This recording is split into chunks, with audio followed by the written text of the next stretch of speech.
Hello and welcome in. I am Miss Kinghorn and we are back here with another Red Lane Zoo episode, and this is number 5. We're actually going quite quickly. I've got to be fair, this is going a little bit quicker than I thought. But yeah, we are on to our 4th habitat in this zoo. So far we've got the red-crowned crane, we've got the red river hog, the collared peacock, and now we have this one, which, as the thumbnail suggests, is for the wild boar that we got with the Eurasia pack. So not too long ago. I suppose in a way it was last year, but not that long ago.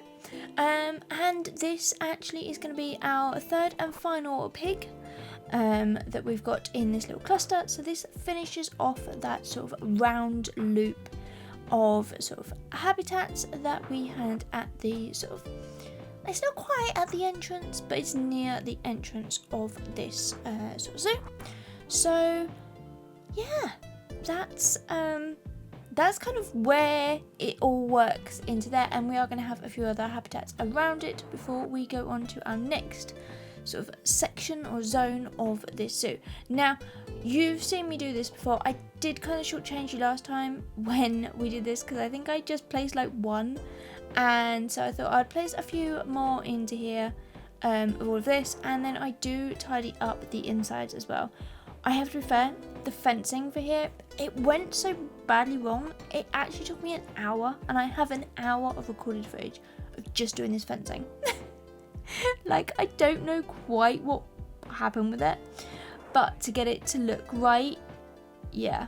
And then I do cut out all of the planting of it, because basically I take the same plants we had from the other area all the way around this sort of air zone, and I just place them in everywhere. So I kind of thought, well, you know what kind of planting I'm going to use and the kind of style and things like that, and you'll see in obviously all the screenshots and things like that. So I thought it would be okay to leave that out of today's video, and so we go straight into the hard shelter, which is going to be the last piece of this kind of big build in here. This is the hard shelter for all 3 of them, are all kind of on different heights, on different levels into here, and I thought it looked really good that they were all kind of matching, but then slightly different with the different heights and the different sort of sizes, and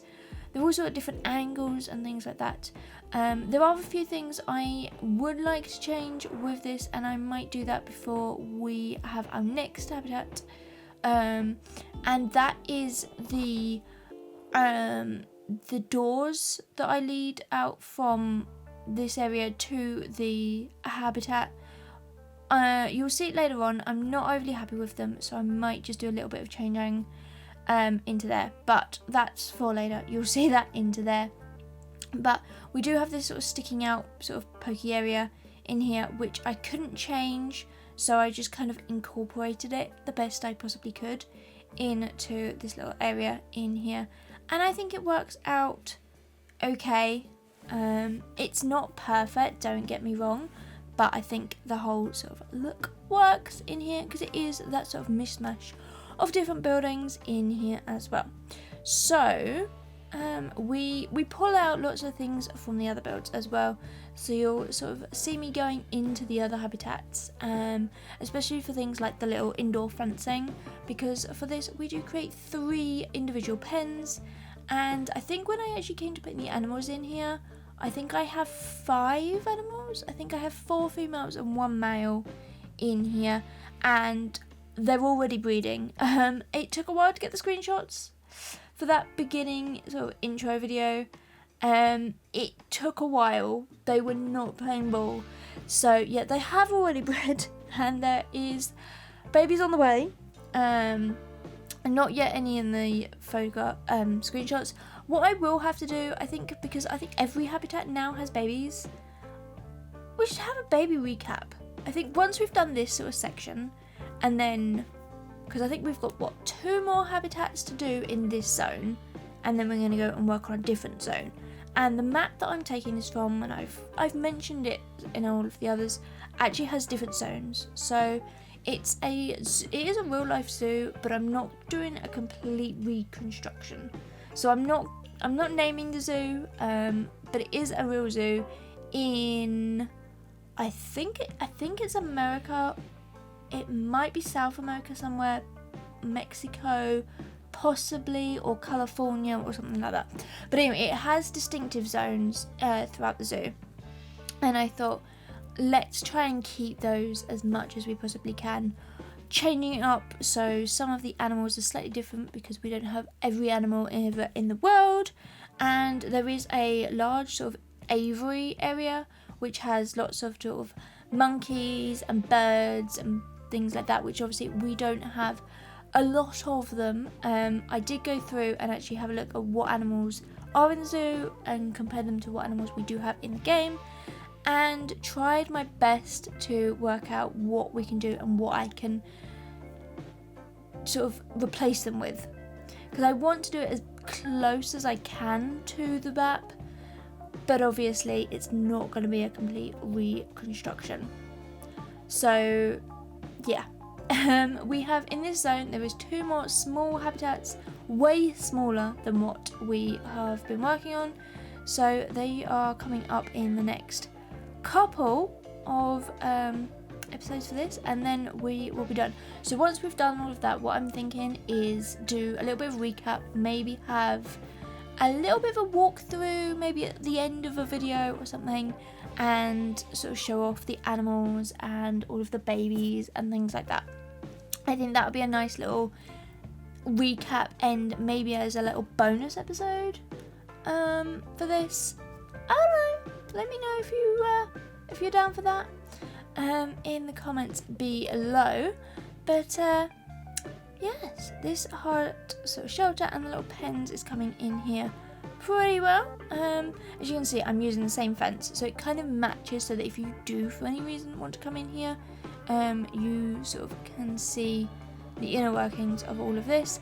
And I've kind of left a little bit of a path area. There is no path, like an in-game path, but I've kind of left a little space here for you to kind of indicate that you can walk down there, because obviously you have the gates for these individual little stalls. So I thought it would be a nice little area if maybe you have an animal and you want to shut them in, but you want to keep them in a separate pen to everybody else. That's kind of what I was thinking in here. And then these guys have little tusks. I was actually looking at pictures of them whilst I was recording this, and their tusks are quite sharp and they are quite deadly. So I thought maybe a little bit of a safety kind of element in here, that maybe say don't get too close to them. Obviously it is just a little line on the floor, but the idea was there that it was a little bit of a safety feature into here. And then when we get the habitat gate in, we do have kind of a little bit of a crossover here. It's not quite big enough, but we have a little bit of a right angled sort of cornered path just in here, so that you come in and then you can swing straight to there to get onto the outside. And we hide all of that when we do the sort of cladding on the outside, which you can see here. Just by magic. Now I do have a slight disclaimer, this is probably one of the worst habitats in its location. It is very shadowed. It's just the way that the sun is in this sort of zoo. This side of it is really good, and I do try to build a lot from that angle, but as you can see going around to this side, it's really dark, and that's just where it is. I could have maybe changed a few things, but as I say, I was going from the map, and this is where the hard shelter is and where I really wanted it all to be. But yeah, I try to build as much as I possibly can this way around, so that you can all sort of see what we have got. Now this building is not a right angle to the other one, because this is me we're talking about, and I don't do anything simple or easy on myself, so a lot of this is slightly off and have to be sort of custom angled and custom moved into positions, because it's just never simple. Never is.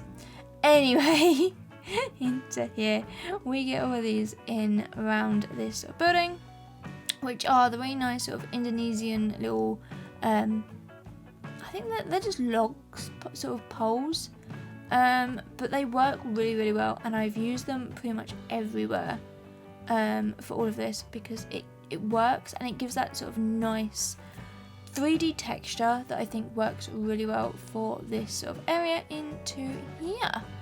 And then to get it all to match in, we have the plaster on the top.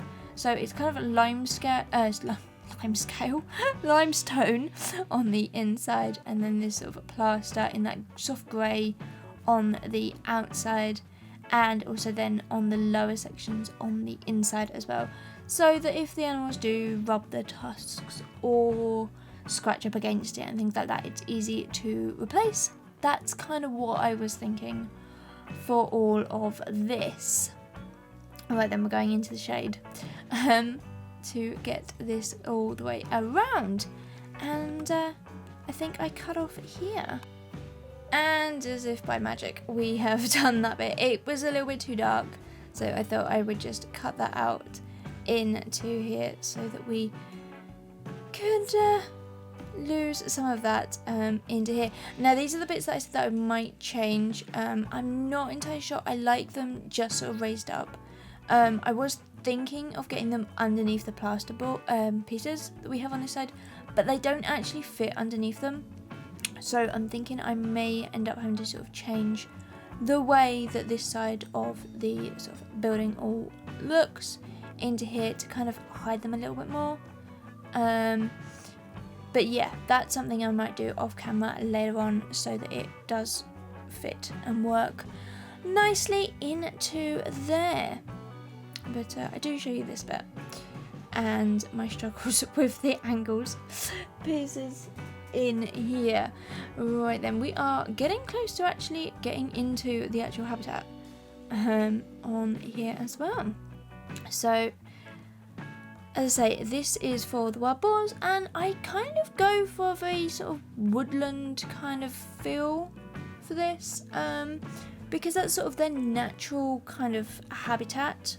So although the others do have a lot of sort of trees and a lot of plants in here, I kind of stripped back some of the planting and kind of went for lots of sort of trees, lots of sort of shadowing all throughout this habitat, which I think makes it all look really nice. Especially it works with the others that are in the area as well, which I'm super happy with. And we do pick out the same sort of trees and things like that as well, and add in a few new ones. But this is kind of a very long, kind of thin habitat into here.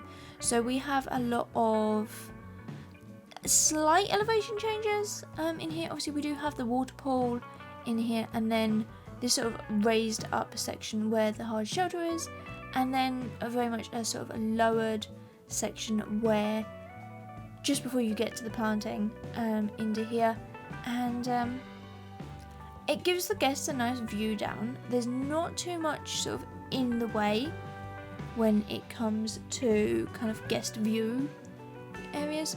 Some of the planting is quite tall that I get in, but it kind of makes you want to walk a little bit further around. It's sort of selective viewpoints, and we do purposely keep a lot of it just as sort of buffalo grass, so you can view it and view the animals in here, which I think works out really, really well.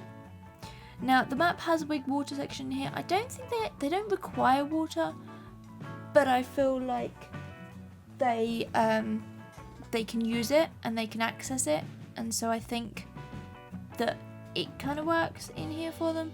We do get the big forage box and the mud bath in here. Now they can use the mud bath and they love the mud bath. It was funny. I was saying earlier about taking the sort of intro video for on the screenshots. I could just see it in the back that they were using it, and by the time I had got the camera there to take the video of the screenshots, they'd got out, or were just about to get out. So I have about 4 or 5 little bits and it's so frustrating because whenever I was ready and waiting and watching them ready here, no, that would be far, far too simple. Yes, So far, I think it's about 1.5 minutes. I think I have about 20 minutes of footage. And not a little bit was usable.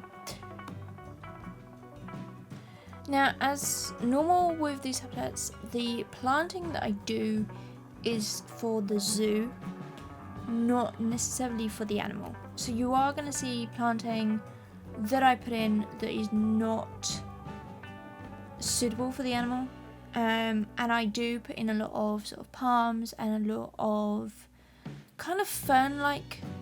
I don't really know. They obviously have a proper name, but I'm not entirely sure what that is off the top of my head.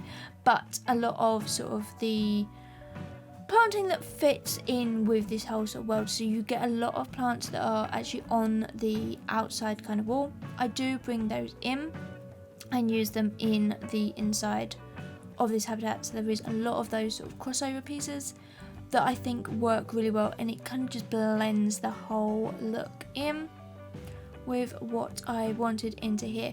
Now, they're not 100% suitable for the animals, but as I say, it looks good and it works, and I'm happy with it.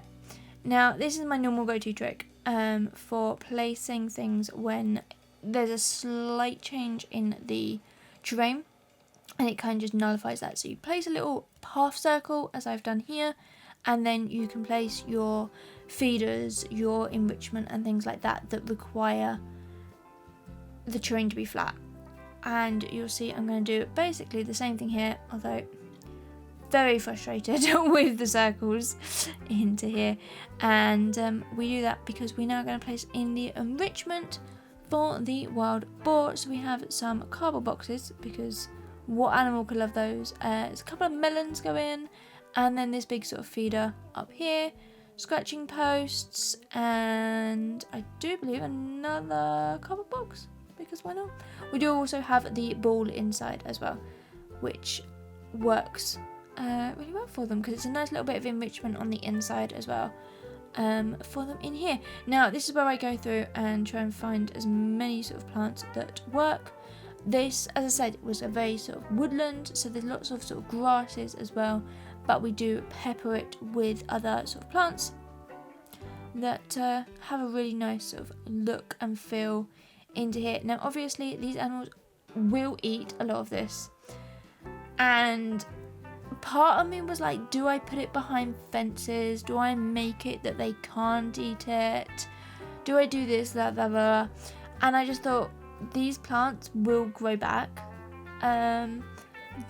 Animals are fed enough that they wouldn't necessarily want to do that.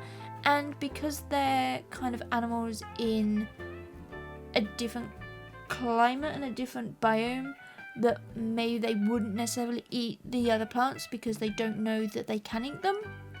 So that's kind of my rationality of why I haven't fenced in all of the planting and things like that. And I've tried to make this as sort of lush and wooded and pretty, if that's the right word, as I possibly can. So yeah, as you can see here, there's some of the cabbage tree, which I absolutely love, and it looks gorgeous for this sort of area. And now we have the big yucca. I think I use this one and the double one as well. I think we get that out, and trying to change up a few different pieces in here, and then realizing, yep, there's that going into there. And then this little palm as well, which again, some of my favourite planting, I've got to be fair, and some planting that I've never actually really used until we started this series, but I absolutely love it.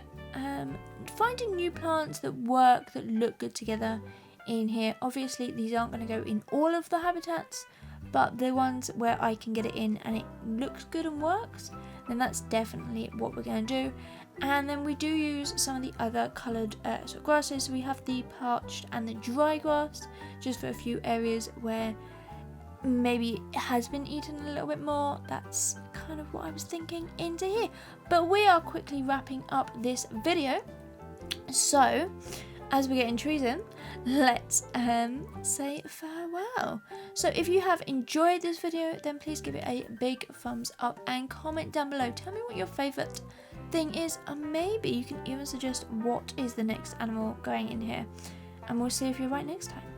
But you can find me on all social medias, so X, Discord, Instagram, Threads, all of those wonderful places into here. And I also stream twice a week over on Twitch, and then you have videos here weekly as well. So subscribe, follow, join me everywhere, and you'll never miss a piece of content anywhere.